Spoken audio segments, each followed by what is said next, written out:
好多香港人都唔明一件事，今日我哋就同大家徹底講清楚，點解而家香港街鋪、吉鋪越嚟越多，本地人寧願過深圳消費都唔幫襯本地鋪，但係偏偏有大型連鎖零售企業寒冬底下，不但止冇虧錢，仲可以利潤爆升，越做越賺。呢個極度矛盾冰火兩重天嘅現象，絕對唔係偶然，而係香港零售業緊住10年最大嘅結構性變局，係大灣區消費融合帶嚟嘅必然結果。好多人淨係見到街鋪空置、生意難做，就以為香港零售徹底涼咗，但內裏真正嘅賺錢邏輯、行業洗牌真相，學籍嘅人都睇唔透。今日我哋就用最新財報數據、真實民生現狀、權威行業調研，全方位拆解香港零售業嘅深層困境，企業逆勢翻盤嘅核心秘訣。未來幾年香港消費市場嘅走向，帶你睇清呢場無聲嘅商業博弈。喺大灣區消費融合持續深化嘅當下，香港零售業正陷入一種極具矛盾性嘅花戰格局。鮮明嘅冰火兩重天態勢，一方面本地消費市場持續疲弱，居民跨境消費已經變成日常核心商圈空置率節節攀升，實體店結業潮一波接一波復甦，速度遠唔及市場預期。另一方面，紮根香港嘅連鎖零售企業力勢突圍，喺市場寒冬當中做到利潤大幅增長，現金流持續優化，負債水平穩步回落，佢走咗一條完全逆周期嘅經營道路。呢種看似違背商業常理嘅現象，絕非短期行情波動。零售行業結構體整，企業精細化轉型，大灣區消費格局重塑兩地成本差距，疊加多重因素造就嘅結果。我哋就透過真實財報數據、權威行業調研同大眾消費實況，深度拆解香港零售業當下嘅生存困境、企業破局邏輯以及未來行業嘅機遇同隱患，睇懂呢座城市消費市場正在發生嘅深層變革。想睇穿香港零售業呢個矛盾局面，我哋首先要由一間極具代表性嘅本土連鎖零售企業講起——國際家居零售。大家好熟悉嘅日本成母公司，作為深深耕港澳、新加坡市場多年嘅老牌零售集團，佢最新完整財年嘅財報數據揭開咗香港零售企業喺逆境底下賺錢嘅核心秘密，亦都令我哋睇清楚傳統實體零售點樣可以喺行業寒冬當中生存落嚟。縱觀整體財報核心數據，企業嘅經營表現完全打破咗大家對零售寒冬人人虧錢嘅固有印象。喺成個行業氣氛低迷、同行叫苦連天嘅環境底下，交出咗一份遠超市場預期嘅成績表。權威財經媒體公開嘅完整財報資料，國際家居零售喺最新財年做到營收同利潤雙向正向增長，核心盈利數匯據大幅飆升。數據顯示企業當期整體營收達到23億港元，雖然營收只係穩步輕微增長，但歸母淨利潤錄得利燦518萬港元，比起上一個財年大幅係提呈53.35%，接近60%嘅利潤升幅。低迷嘅零售市場入面，絕對係非常亮眼。更加值得留意嘅係，呢份靚仔利潤係企業主動縮減門店規模、精簡、人手嚴控經營成本之下做出嚟嘅含金量極高，唔係靠市況紅利或者短期投機賺翻嚟。好多人都會好奇，市面消費冷淡，同行不停裁員三鋪止血，點解偏偏呢間企業可以逆市大賺？取答案就藏喺佢哋精細化嘅戰略調整同埋極致嘅成本管控模式入面。深入拆解佢哋嘅經營策略，就會發現佢哋突圍嘅第一步就係主動優化門店網絡，淘汰低效資產，徹底告別舊式零售盲目開鋪亂擴張嘅粗放模式。過去好長一段時間，香港連鎖零售界普遍都有一個錯誤思維，覺得鋪頭越多，生意就越好。企業瘋狂搶商圈，亂開分店，最後搞到核心商圈門店重疊，偏遠地段門店人流稀疏，大量低效鋪頭日日燒錢蠶食利潤，變成企業嘅沉重包袱。區零售及時調轉車頭，全面優化門店結構，主動刪蝕本、人流少、效益差嘅弱質門店，將所有資源集中落去核心地段嘅優質分店。截至而家，喺香港、澳門、新加坡三大市場，一共維持380幾間門店嘅合理規模。對比過往高峰期，已經完成多輪精簡同優化。其中香港作為核心本土市場，穩步收縮，徹底撤走長期虧錢嘅社區、細鋪偏遠商圈門店。澳門市場輕微縮減門店，保持穩健經營。新加坡市場門店數量大致穩定，做好現有店鋪嘅業績提升。呢一輪三鋪精簡，唔係被動認輸止損保命，而係主動升級轉型，透過淘汰低效門店，大幅降低租金、水電、日常運營等固定開支。將人力、貨品、宣傳資源全部集中落去核心旺區鋪頭，有效提升每一間鋪嘅坪效同盈利能力，為利潤增長打穩基礎。成本管控嘅第二招關鍵操作，就係大幅壓縮人力成本，優化團隊架構，提升人均效益。人工成本一直都係香港零售企業最大壓力來源之一。香港本地薪金長期高企，再加近年人才流動大，用工成本不斷上漲，令好多零售企業嘅人工開支愈滾愈大。面對呢個行業通病，呢間集團全面推行節流增效，趕多餘崗位，合併重複部門，優化排班制度，再引入智能營運工具，全方位降低人工支出。財報數據好清楚反映出成效。企業當期整體僱員總成本同比下降11%，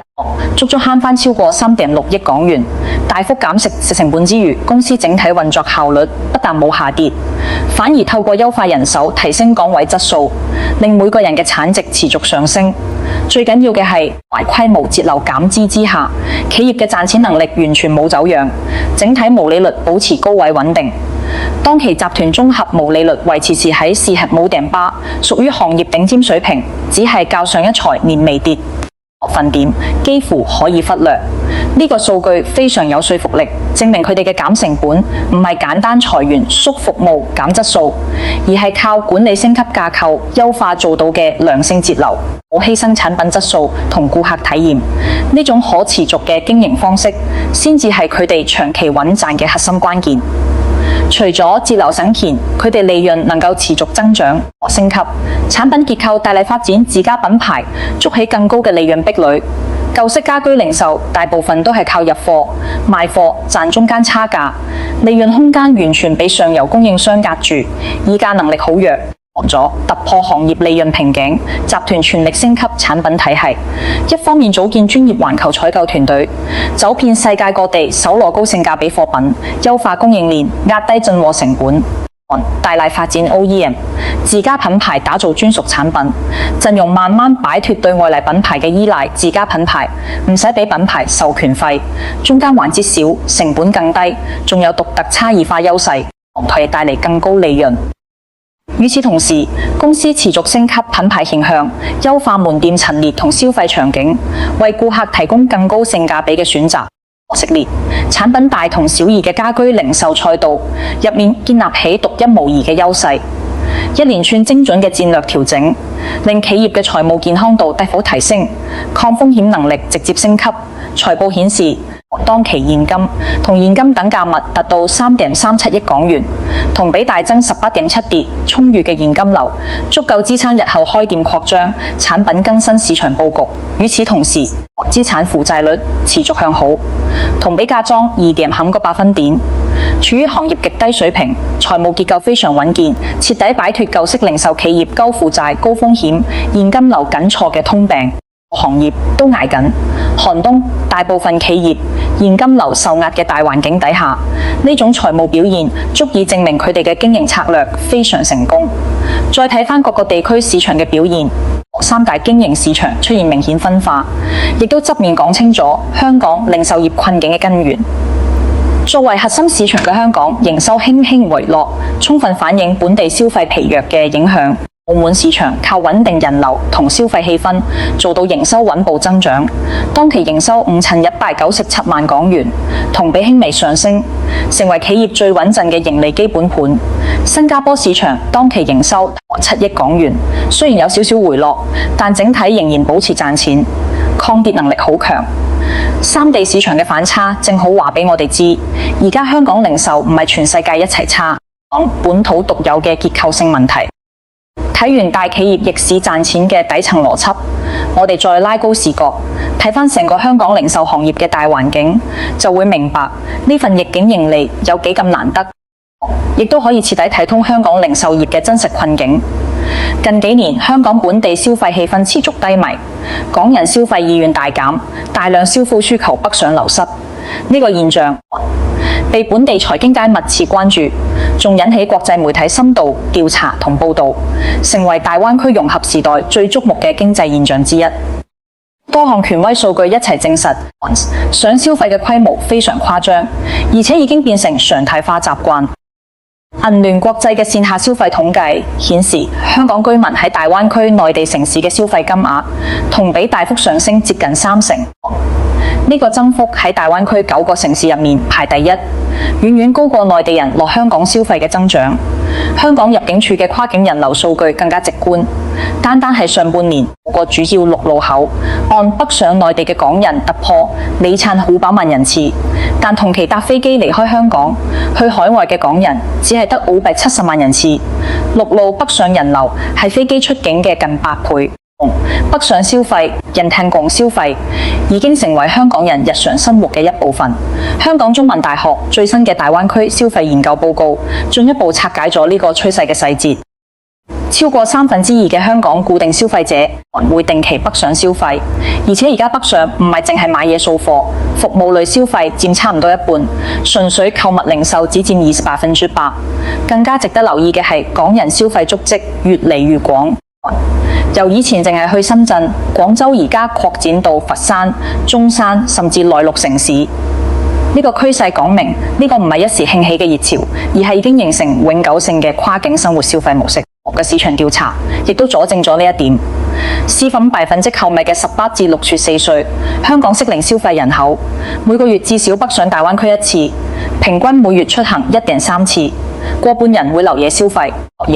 人均消費高達2,763港元，遠遠高過即日往返嘅英提新煙49港元，消費體量非常龐大。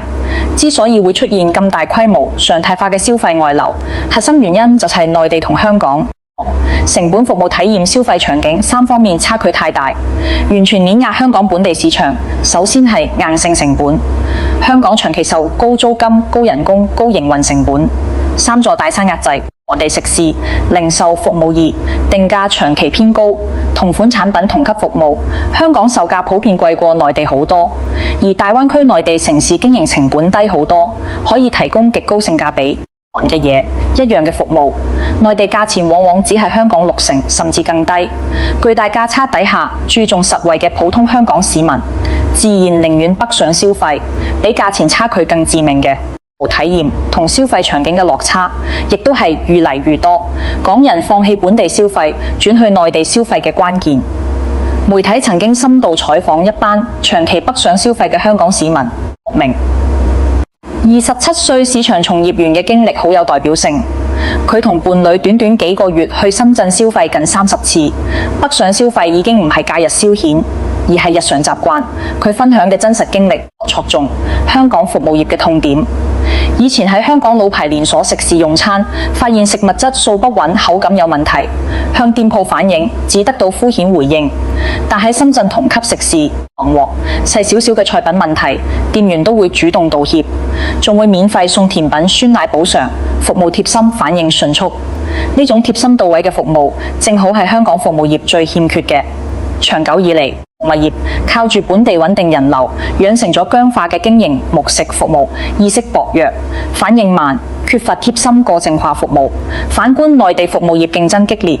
商戶好重視顧客體驗同口碑和態度，應變能力全面領先。除咗餐飲服務，內地體驗式消費亦都豐富好多，陶藝密室逃脫、沉浸式演出、夜間市集、養生按摩等等。玩法多，新鮮感強，性價比高。而香港消費場景單一，夜間經濟體驗經濟發展滯後，根本滿足唔到後生一輩多元化嘅消費需求。多重差距疊加之下，本地消費市場受到前所未有的衝擊。最直觀嘅現象就係核心商圈，吉鋪暴增結業潮一浪接一浪，尖沙咀彌敦道作為香港最繁華、最核心嘅商業地標，係香港零售業嘅寒暑表。沿線鋪滿連鎖品牌、美妝服飾、家居百貨、食肆租金同人流都係全港頂尖。但最新市場數據顯示，黃金商業街嘅空置率已經突破25%，即係平均每4間鋪就有一間吉鋪空置。呢個空置比例喺過去幾十年都極為罕見。放眼全港核心商業區，吉鋪數量持續飆升。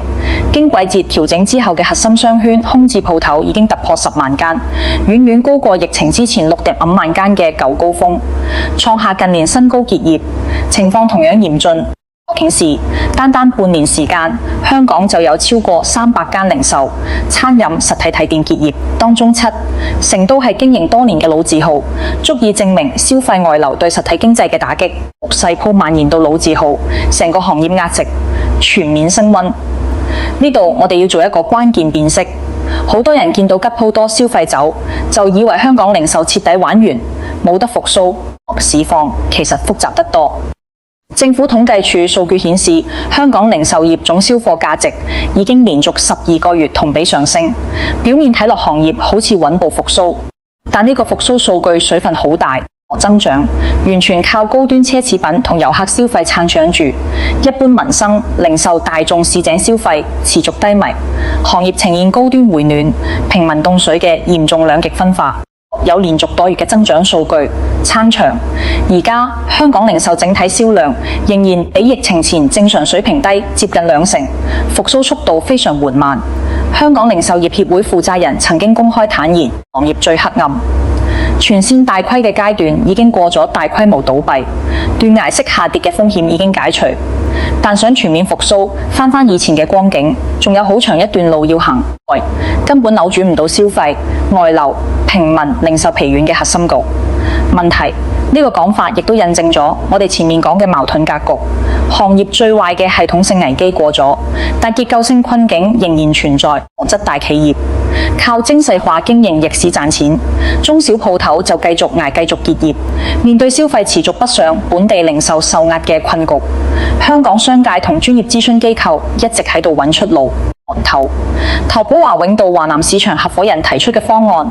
亦都係目前業界最認可嘅解法，就係反向引流，拉動內地遊客來港消費，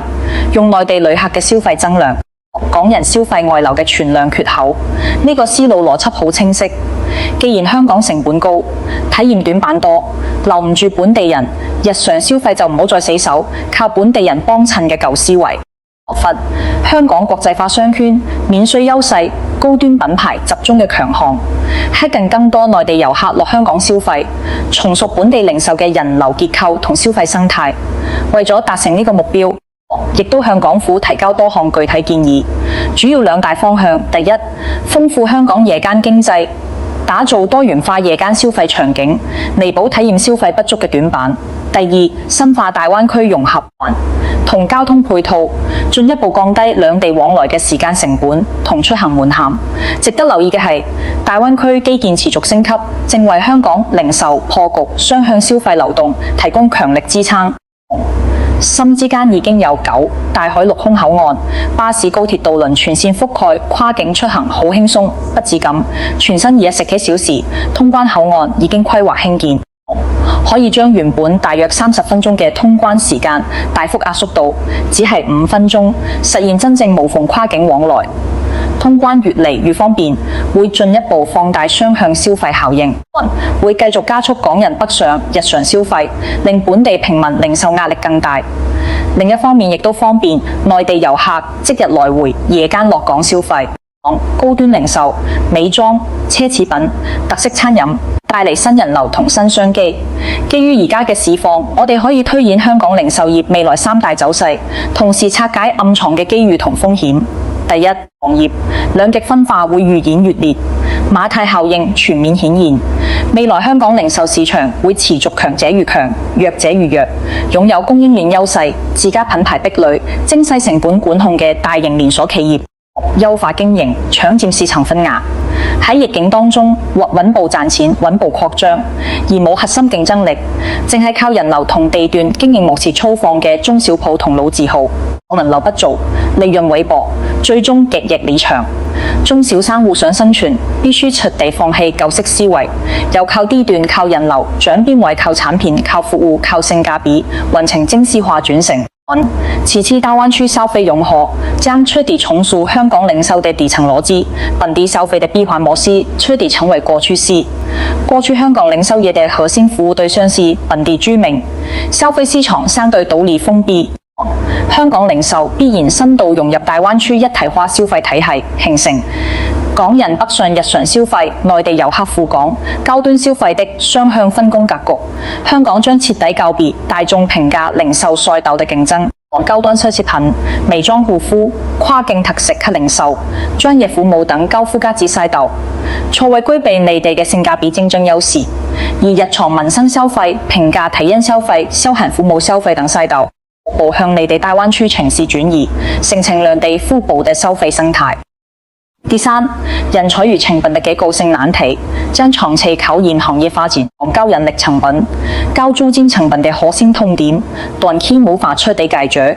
雖然企業可以通過精簡人員、優化租賃協議短期降本，但城市整體的成本體系、薪資體系具備剛性特徵，難大幅下調。同時，大灣區城市嘅就業、生活、消費性價比優勢，會持續吸引香港人才卡流外流，本地零售行業面臨用工難、卡流少的雙重壓力。想要破解這些困境，除了依靠企業內部將本增效模式升級，更需要依託大灣區人才互通、資源共享政策，引入多元化人才，拓展外部實行需求，對沖本地市場嘅內生壓力強度。基於以上趨勢，我們也可以提出一個值得深度探討的全新假設：未來香港零售業嘅核心競爭力，或許不再是本地市場規模、大灣區高端消費樞紐的不可替代性。如果香港能夠持續夯實高端品牌、自居免稅政策、國際化服務、正品保障嘅核心優勢，持續優化夜間經濟跨境服務體驗，持續承接呢啲高端消費需求，實現行業的穩定復甦。但如果香港無法保持體驗式消費、服務意識、性價比的短板，僅僅依靠傳統品牌和政策優勢，我哋高端商業體持續崛起，消費品質不斷升級，香港的高端消費樞紐地位也會逐步被弱化，行業將陷入長期嘅低速增長困境。綜合全運嘅深度復盤與分析，可以清晰總結出香港零售業當下嘅核心真相。當下嘅行業低迷，並非是整體消費能力衰退，還是消費場景與市場匹配到錯位，引發的結構性失衡。居民並非沒有消費能力、沒有消費意願，只是本地市場的高成本、低體驗、單一化場景，無法匹配大眾的日常消費需求，導致消費需求大規模外流。零售企業嘅利息、盈利也並非脫離市場規律的偶然現象，而是傳統行業通過模式升級、成本優化、產品迭代，成功適配市場變化的必然結果。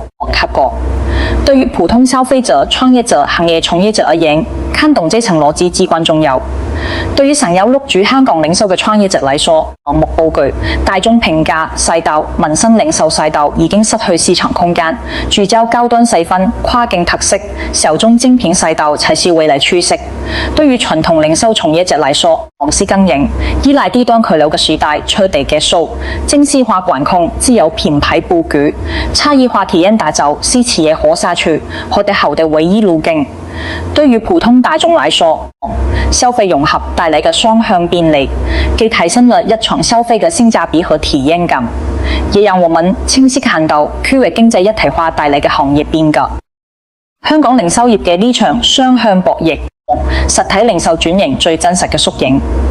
亦都係大灣區經濟融合最直觀嘅體現。未來仲會有更多新變化、新趨勢，值得我哋持續追蹤拆解。如果鍾意呢種接地氣、夠深入嘅香港財經民生分析，唔該即刻點讚訂閱，開埋小鈴鐺，一鍵支持我繼續輸出硬核乾貨。今日嘅話題大家點睇？你覺得香港零售業幾時可以真正走出低谷？港人北上消費嘅熱潮會唔會一直持續落去？歡迎喺評論區留言傾偈，發表你嘅睇法，我會逐一回覆大家。後續我會持續拆解大灣區經濟、香港零售樓市、民生行業嘅深度內容，記得關注唔好走甩。我哋下期再見。